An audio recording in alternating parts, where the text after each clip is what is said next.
Ed Gein, the man who inspired Psycho, the Texas Chainsaw Massacre, and Silence of the Lambs. Behind the horror legend lies a disturbing truth, not just about his crimes, but about how the law decided his fate.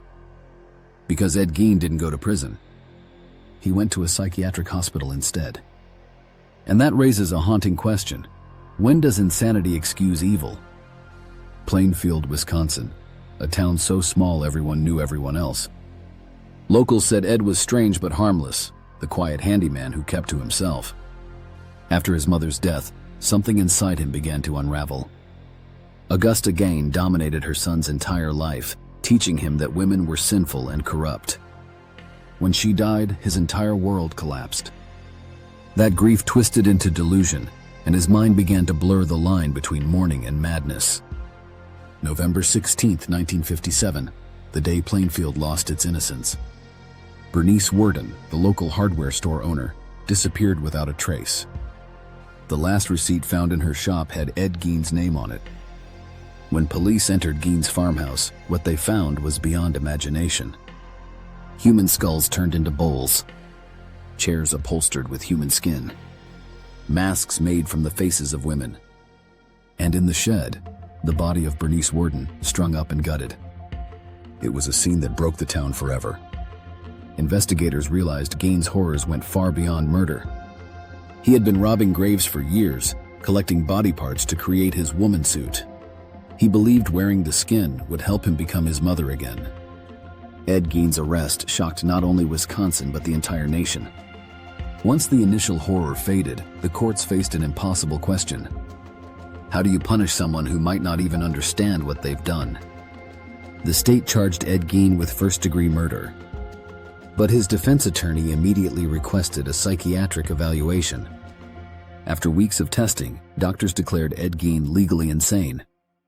He was found not guilty by reason of insanity, a verdict that divided the country. Instead of prison, he was sent to Central State Hospital for the criminally insane. Legally speaking, Ed Gein was never convicted of murder. The insanity defense doesn't determine innocence, it measures understanding. Could Ed tell right from wrong? Could he control his impulses?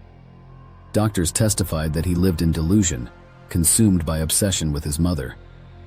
To them, he wasn't evil, just tragically lost in psychosis. But for the victims' families, that explanation felt hollow. To them, Gein was a monster hiding behind medical excuses. That divide between outrage and legal logic still haunts the justice system today.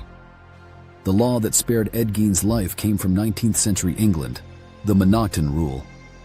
It asks one question: did the defendant know right from wrong? If not, they aren't legally responsible. Doctors claimed Gein couldn't understand reality, that he believed he could resurrect his mother.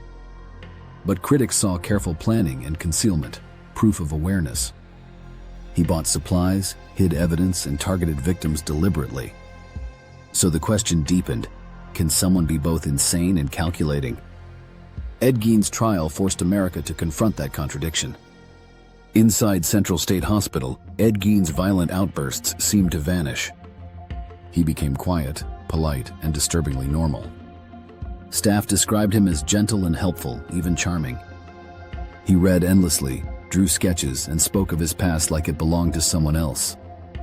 Some doctors called him a model patient.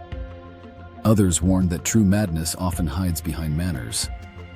For more than 10 years, Gein showed no signs of aggression. He was eventually moved to Mendota Mental Health Institute. There he lived out his days, quiet and forgotten. Ed Gein died in 1984 from cancer at 77 years old. Not as a prisoner, but as a patient. Ed Gein's case reshaped how America views criminal insanity. After his trial, Wisconsin and other states rewrote their insanity laws. They made it harder to claim insanity and easier to prove accountability. Public outrage fueled those reforms. People feared the idea of murderers escaping prison through psychology. But the case also revealed a brutal truth about justice. Mental illness can push people beyond comprehension, yet punishment alone doesn't heal minds.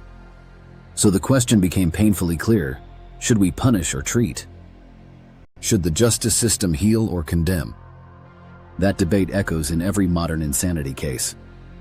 The thin line between treatment and punishment defines how society measures evil. The insanity defense doesn't grant freedom, it trades it for indefinite confinement. Some patients recover enough for release, others never leave those walls. Ed Gein never stood a chance of freedom. His crimes were too symbolic, too monstrous, too unforgettable. He remained a permanent resident of the asylum until his death. To the law, he was sick. To the public, he was pure evil. And to history, he became both. The case of Ed Gein forces us to question what justice truly means. Is justice about punishment or understanding? Is the law meant to condemn or to heal? When we say not guilty by reason of insanity, we admit the law's limits. Some minds are too fractured to comprehend their crimes. But our legal system still struggles to face that truth. Ed Gein blurred the boundary between sanity and evil, between crime and consequence, between sickness and sin. And in that gray space where horror meets law, we see how fragile justice truly is. If this story made you question what justice really means, hit subscribe and turn on notifications. And tell us in the comments, should insanity excuse murder or should the law never bend?